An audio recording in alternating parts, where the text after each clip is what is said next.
Hello everybody, this is Roberto Parker with Speed, Strength, Agility, and Quickness. Today is a bonus edition. I'm going to talk about form running.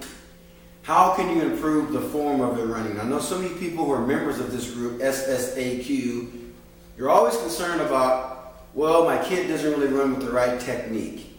He takes his arms out, or she takes her arms out too much. They're too unstable when they run. Years ago, probably about 25, 30 years ago, when I was a strength coach at the collegiate level, I would spend hours and hours and hours on form running. And you know what? It really never worked. Now, there is a way to improve form running. Let me back up. You should spend some time on form running, yes. But I would not spend 80, 90, or 100% of my time just trying to correct form running. The most important thing you can do for your young athlete is this. Get them stronger. Now here's a big popular term that I hear a lot of, sometimes overused, strengthening the core. Now what is the core? The core is like baseball. It's the strike zone. It's from your nipples to your knees. You get these muscles here strong, and you get these muscles here strong, and you get the muscles from the knee up to the upper mid-back area strong, the posterior chain. That is your core area. Hips, abdominals, lumbar spine area, erector spinae they're called. Buttocks. These are here. What happens is this. You see a young athlete running and they do this a lot. You see this sometimes. They're compensating. They're compensating for a lack of strength somewhere in the midsection, somewhere in the back, somewhere in their hips. You see athletes doing this a lot. They're compensating, probably through the midsection area. They're compensating because they're trying to make themselves move faster. When you're running, the most important thing you want to look for is this. The body is nice and stable.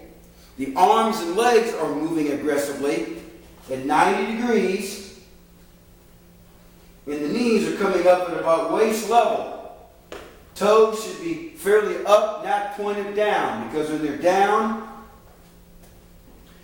down, you're pushing against yourself. So you want to grab the ground to propel you forward. So you want the arms at 90 degrees, good stable posture, good high belly button as I call it, and on your tippy toes.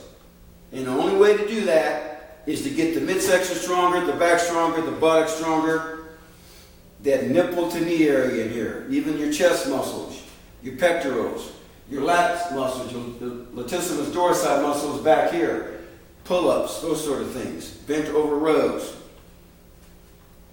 Now, oftentimes you'll run into athletes who are not very mobile. They're really stiff. Especially young high school athletes who do a lot of bench press. They're stiff in their shoulders because they just, they can't get their range of motion with their arms because they're too stiff up here. You've got to improve your mobility. Another thing you want to improve is balance. Can you balance yourself on one leg? Because balance is crucial, not just in running, but in sports, period. Changing directions, moving around. If you don't have good balance, you will not improve your speed, period. So, to summarize it here, improve your core strength. That means a balance of stability, which is good posture basically, mobility with the arms. And one thing I forgot to mention, be violent with the arms when you're running. Be violent with the arms and stable with the torso. Be violent with the legs. And the only way to do that is have good stability and mobility. Now I'm going to show you a couple exercises here that can help improve core stability. One is a 4-point plank. Sometimes we call these horse stances. Your back is flat. You want a neutral spine. From the head to the buttocks should be a straight line. I shouldn't see this, or this, or this. I'm going to lift up my right arm and my left leg, and I'm going to hold my position like this. You can hold for about 5 to 10 seconds. Notice my toe is down and my thumb is up. Now I can make this more challenging by holding a small weight in my hand or placing ankle weights on my feet. That adds more load to it. Now I'm going to advance it here. I'm going to go off my knees. It's going to be the same thing. Lift up the right arm and the left leg. And I'm going to switch.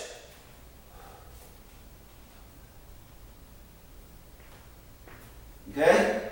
So as you can see there, those are a lot more challenging. So those are just a couple of things you can do. Guys, I could spend 2 hours talking about core stabilization, mobility, stability type of exercises that you can do using stability balls, using kettlebells, even using a hula hoop. Dumbbells, bars, bungee cords, but I don't have that kind of time. And if you want that type of information, you can set up a consultation session with me. I'll be glad to go over with you. Guys, this has been Roberto Parker with Innovative Sports Training and SSAQ. I really appreciate your membership too. Take care and God bless. Bye-bye.